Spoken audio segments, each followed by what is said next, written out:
My best friend's wedding, a girl lunged forward and caught the bouquet, only for it to slip from her hands and land squarely in my arms. My best friend, Lauren Walker, beamed at me. "Madison, looks like you're the next bride." The guests exchanged knowing glances and turned toward my boyfriend of 8 years, Mason Ryder, the CEO of the Ryder Group. But he calmly plucked the bouquet from my hands and casually passed it to the girl standing beside me, his secretary, Natalie Carter. She caught it first. He ruffled my hair, his voice gentle. "Be good. Give it back to Natalie for now. We'll wait for the next time." The spotlight and the guests' attention shifted with the bouquet, settling on Natalie. I looked at her startled yet shy expression, then rested a hand on my stomach and forced a bitter smile. Mason didn't know there wouldn't be a next time. Our 8-year promise had already come to an end, and we still hadn't taken the step into marriage. And I had already promised my parents, who were royalty, that next week I would leave and return to Montelvia to inherit the family legacy. The moment Natalie Carter ended up with the bouquet, my best friend Lauren Walker's smile vanished. She was even angrier than I was. Leaning close to my ear, she whispered through gritted teeth that Natalie did it on purpose. "Before the wedding, I specifically told everyone the bouquet was meant for you." I gently interrupted her. "Lauren, today is your big day. Little things like this don't matter. But you've waited 8 years just to marry Mason," she said anxiously, "and now you're carrying his child. If you still don't have the wedding soon, it's okay." I turned my head calmly and looked toward Mason Ryder. Natalie, holding the bouquet, was sitting right beside him. The distance between them was far closer than what a secretary should reasonably keep.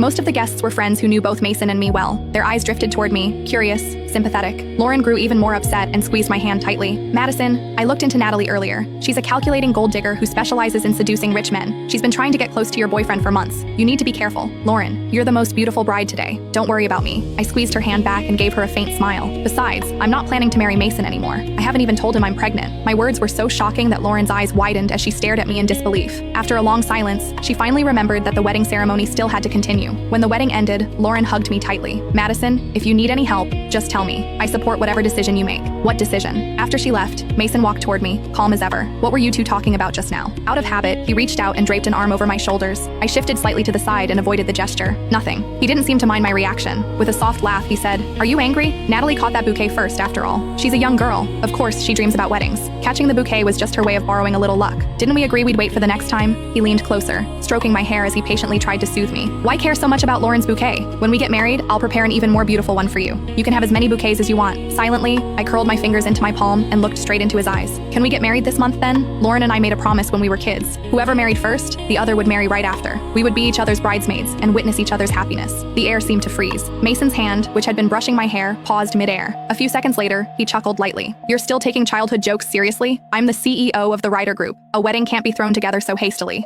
Don't rush. I promise you, it will be the most perfect wedding." Bitterness surged quietly in my chest. Every time a conflict arose, he would make promises about next time, about that future wedding. 8 years had passed, and I was still waiting for the day that promise would come true. But now I had decided to go home. I wouldn't wait any longer.